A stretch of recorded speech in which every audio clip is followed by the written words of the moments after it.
Hi there, it is Tuesday, October 13th. I am Mr. Newman. This is our class recap for 8th grade English Language Arts at Hanby Middle School. We're going to start today with the planner. Go ahead and write down, you can pause the screen to write down your planner response.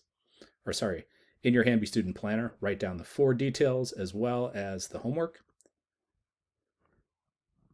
When you finish that, on page W15, you have a quick write warm-up. The question is, have you ever been tempted to do something dishonest? Tell your story using descriptive detail.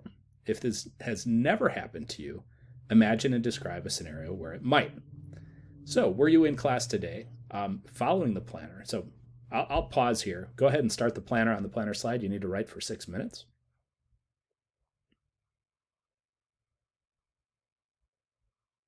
So, were you in class today? We would have had quick write sharing in small groups. In lieu of that, since you're not, we're going to launch right in. So today we're going to read a story. It's called Thank You, Ma'am, and I'm going to read it to you. At the end of it, I'm going to ask you to respond, providing the physical description of one character and the personality, identifying the personality of another. So this would be a really good time for you to open your notebook to pages R6 and R7 and review your definition for personality and physical description. Go ahead and pause the video while you do that. Okay, so in Google Classroom, and as I read and this video plays, in Google Classroom, there is a text of the story. It's called Thank You, Ma'am, and it's the PDF, and this is what I'm going to read. Thank You, Ma'am, by Langston Hughes. She was a large woman, with a large purse that had everything in it but hammer and nails. It had a long strap, and she carried it slung across her shoulder. It was about 11 o'clock at night, and she was walking alone, when a boy ran up behind her and tried to snatch her purse. The strap broke with the single tug the boy gave it from behind, but the boy's weight and the weight of the purse combined caused him to lose his balance, so instead of taking off full blast as he had hoped, the boy fell on his back on the sidewalk and his legs flew up.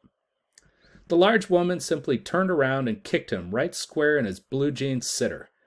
Then she reached down, picked up the boy by his shirt front, and shook him until his teeth rattled. After that, the woman said, "Pick up my pocketbook, boy, and give it here." She still held him, but she bent down enough to permit him to stoop and pick up her purse. And then she said, "Now ain't you ashamed of yourself?" Firmly gripped by his shirt front, the boy said, "Yes'm."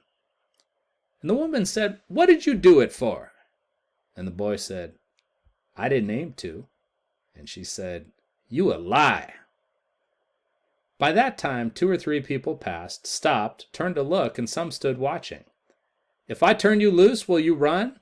asked the woman. "Yes'm," said the boy. "Then I won't turn you loose," said the woman, and she did not release him. "I'm very sorry, lady. I'm sorry," whispered the boy.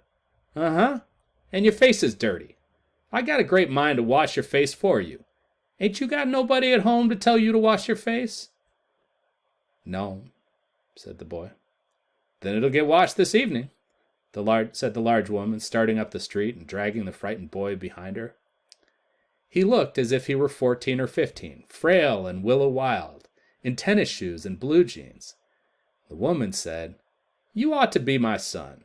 I would teach you right from wrong. Least I can do now is wash your face. Are you hungry?" "No," said the being dragged boy. "I just want you to turn me loose." "Was I bothering you when I turned that corner?" asked the woman. "No." "But you put yourself in contact with me," said the woman, "and if you think that contact is not going to last a while, you got another thing coming. When I get through to you, sir, you are going to remember Mrs. Luella Bates Washington Jones." Sweat popped out on the boy's face, and he began to struggle, and Mrs. Jones stopped, jerked him around in front of her, put a half Nelson about his neck, and continued to drag him up the street.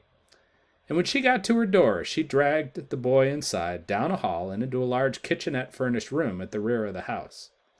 She switched on the light and left the door open. The boy could hear the other roomers laughing and talking in the large house, and some of their doors were open too, so he knew he and the woman were not alone. The woman still had him by the neck in the middle of her room, and she said, "What's your name?" "Roger," answered the boy. "Then, Roger, you go to that sink and wash your face," said the woman, whereupon she turned him loose at last. Roger looked at the door, looked at the woman, looked at the door, and went to the sink. "Let the water run until it gets warm," she said. "Here's a clean towel." "You going to take me to jail?" asked the boy, bending over the sink. "Not with that face. I would not take you nowhere," said the woman. "Here I am, trying to get home to cook me a bite to eat, and you snatch my pocketbook. Maybe you ain't been to your supper either, late as it be, have you?" "There's nobody home at my house," said the boy. "Then we'll eat," said the woman. "I believe you're hungry, or been hungry, to try to snatch my pocketbook." "I wanted a pair of blue suede shoes," said the boy.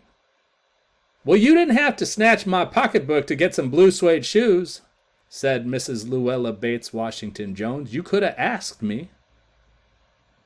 "Ma'am?" The water dripping from his face, the boy looked at her. There was a long pause. A very long pause. After he had dried his face, and not knowing what else to do, dried it again, the boy turned around, wondering what next. The door was open. He could make a dash for it, down the hall. He could run, run, run, run, run. The woman was sitting on the daybed, and after a while she said, "I were young once, and I wanted things I could not get." There was another long pause, and the boy's mouth opened, and then he frowned, but not knowing he frowned. And the woman said, "Uh-huh. You thought I was going to say 'but,' didn't you? You thought I was going to say, 'but I didn't snatch people's pocketbooks.' Well, I wasn't going to say that." Pause. Silence. "I have done things too, which I would not tell you, son, neither tell God if he didn't already know. So you sit down while I fix us something to eat. You might run that comb through your hair so you'll look presentable."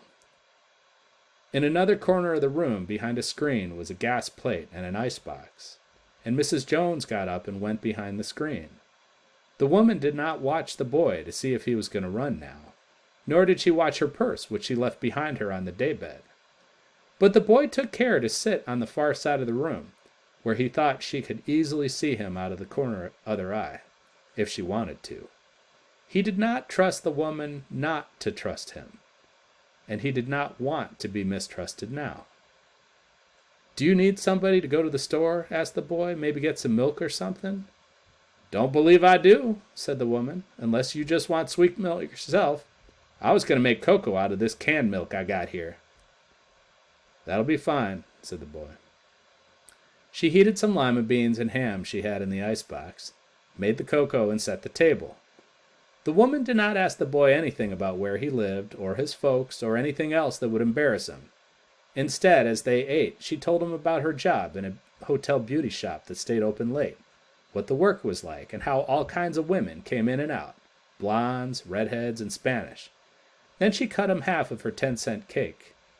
"Eat some more, son," she said.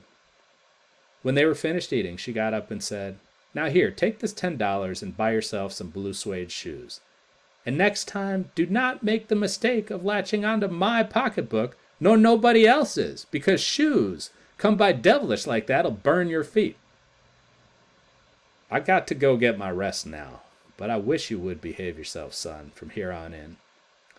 She led him down the hall to the front and opened it. "Good night.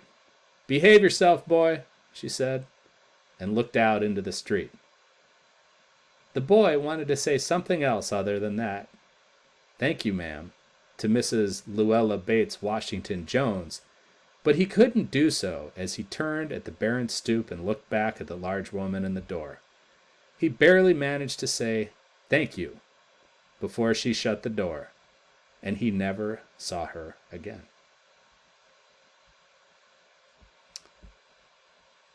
Okay, so in Google Classroom, you have a form here. It says, "Thank you, ma'am, initial response." And when you open that, you'll see something that looks like this. So you're going to start out by choosing your class period. That's the class at which you have English Language Arts. You need to do two things in this form. One, you need to choose a word that accurately describes Roger, that's the boy, Roger's physical appearance or his physical description. And then you need to find a direct quote from the story that supports your answer. Remember, with a quote, you do it word for word. Whatever appears in the story, that's what you write. Then you're going to choose a word that accurately describes Mrs. Jones' personality. You may want to reference your notes on R6 to R9 and the character traits document in Google Classroom. So in Google Classroom, there's something that says character traits. And if you open that, what you'll see is a document with a number of different character traits. So when we think about a word that accurately describes personality, using a word like nice, that's not accurate. You can do better than that. Okay? Is it optimistic? Is it keen? Okay? If you use a word like friendly, nah, you can do better than that too. Is it just good-natured? Strong?